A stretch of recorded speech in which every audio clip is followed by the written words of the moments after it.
ಓಂ ಶ್ರೀ ಲಕ್ಷ್ಮೀ ಅಷ್ಟೋತ್ತರ ಶತನಾಮ ಸ್ತೋತ್ರಂ. ಓಂ ಶ್ರೀ ದೇವ್ಯುವಾಚ. ದೇವದೇವ ಮಹಾದೇವ ತ್ರಿಕಾಲಗ್ನ ಮಹೇಶ್ವರ ಕರುಣಾಕರ ದೇವೇಶ ಭಕ್ತಾನುಗ್ರಹಕಾರಕ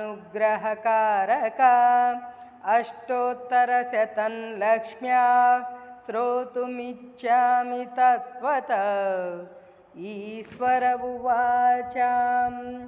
ದೇವಿ ಸಾಧು ಮಹಾಭಾಗೆ ಮಹಾಭಾಗ್ಯಪ್ರದಾಯಕಂ ಸರ್ವೈಶ್ವರ್ಯಕರಂ ಪುಣ್ಯಂ ಸರ್ವಪಾಪಪ್ರಣಾಶನಂ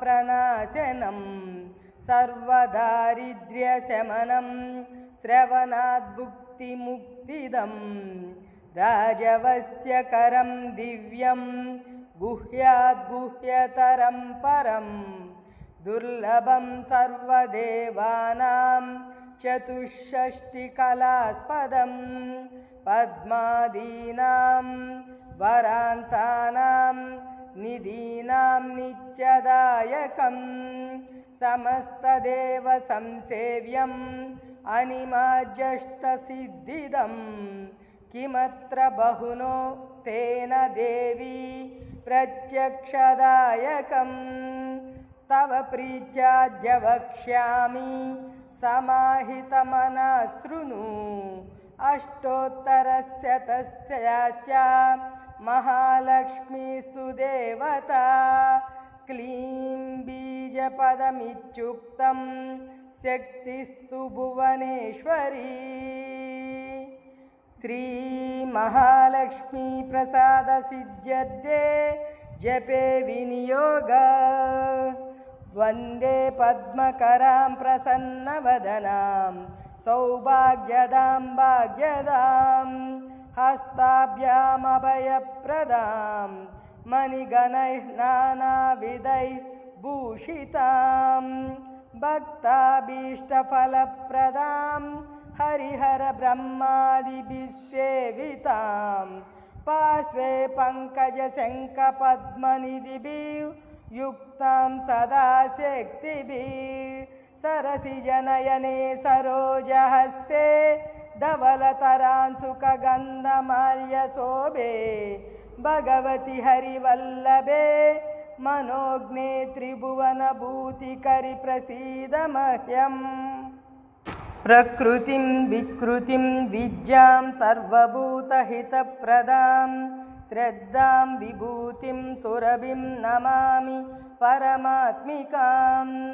ವಾಚಂ ಪದ್ಮಾಲಯಾಂ ಪದ್ಮಾಂ ಶುಚಿಂ ಸ್ವಾಹಾಂ ಸ್ವದಾಂ ಸುಧಾಂ ಧನ್ಯಾಂ ಹಿರಣ್ಮಯೀಂ ಲಕ್ಷ್ಮೀಂ ನಿತ್ಯಪುಷ್ಟಾಂ ವಿಭಾವರೀಂ ಅದಿತಿಂಚ ದಿತಿಂ ದೀಪ್ತಾಂ ವಸುಧಾಂ ವಸುಧಾರಿಣೀಂ ನಮಾಮಿ ಕಮಲಾಂ ಕಾಂತಾಂ ಕ್ಷಮಾಂ ಕ್ಷೀರೋದಸಂಭವಾಂ ಅನುಗ್ರಹ ಪರಾಂ ಬುದ್ಧಿಂ ಅನಗಾಂ ಹರಿವಲ್ಲಭಾಂ ಅಶೋಕಾಂ ಅಮೃತಾಂ ದೀಪ್ತಾಂ ಲೋಕಶೋಕ ವಿನಾಶಿನೀಂ ನಮಾಮಿ ಧರ್ಮನಿಲಯಾಂ ಕರುಣಾಂ ಲೋಕಮಾತರಂ ಪದ್ಮಪ್ರಿಯಾಂ ಪದ್ಮಹಸ್ತಾಂ ಪದ್ಮಾಕ್ಷೀಂ ಪದ್ಮಸುಂದರೀಂ ಪದ್ಮೋದ್ಭವಾಂ ಪದ್ಮಮುಖೀಂ ಪದ್ಮನಾಭಪ್ರಿಯಾಂ ರಮಾಂ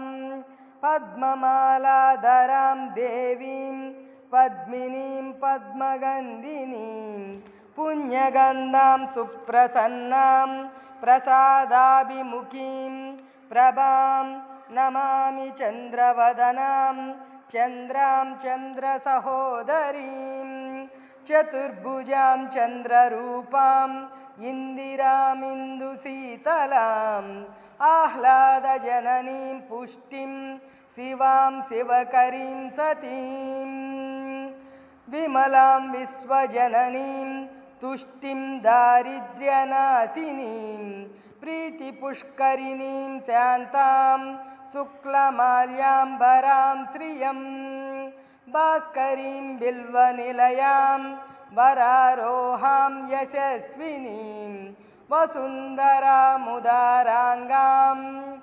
हनीं हेममालिनीं धनधान्यकरीं सिद्धिं स्त्रैणसौम्यां शुभप्रदां नृपवेश्मगतानन्दां वरलक्ष्मीं वसुप्रदां शुभां हिरण्यप्राकारं समुद्रतनयां जयां नमामि मङ्गलादेवीं विष्णुवक्षस्थलस्थितां विष्णुपत्नीं प्रसन्नाक्षीं नारायणसमाश्रितां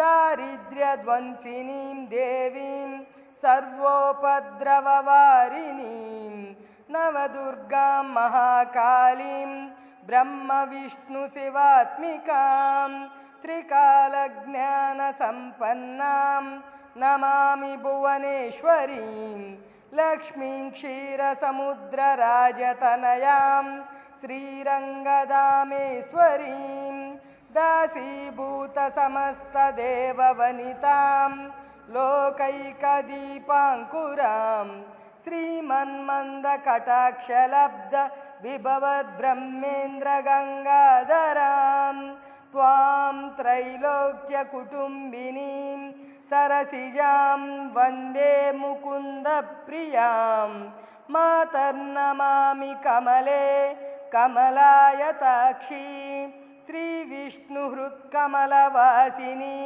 विश्वमाता क्षीरोदजे कमलकोमलगर्भगौरी लक्ष्मी प्रसीद सततं नमतां शरण्ये त्रिकालं यो जपेत् विद्वान् षण्मासं विजितेन्द्रिय दारिद्र्यध्वंसनं कृत्वा सर्वमाप्नोच्च यत्नतः देवी नाम सहस्रेषु पुण्यमष्टोत्तरं शतं येन श्रियमवाप्नोति कोटिजन्मदरिद्रता भृगुवारे शतं धीमान् पठेत् वत्सरमात्रकम् अष्टैश्वर्यमवाप्नोति कुबेर इव भूतले दारिद्र्यमोचनं नाम स्तोत्रमम्बापरं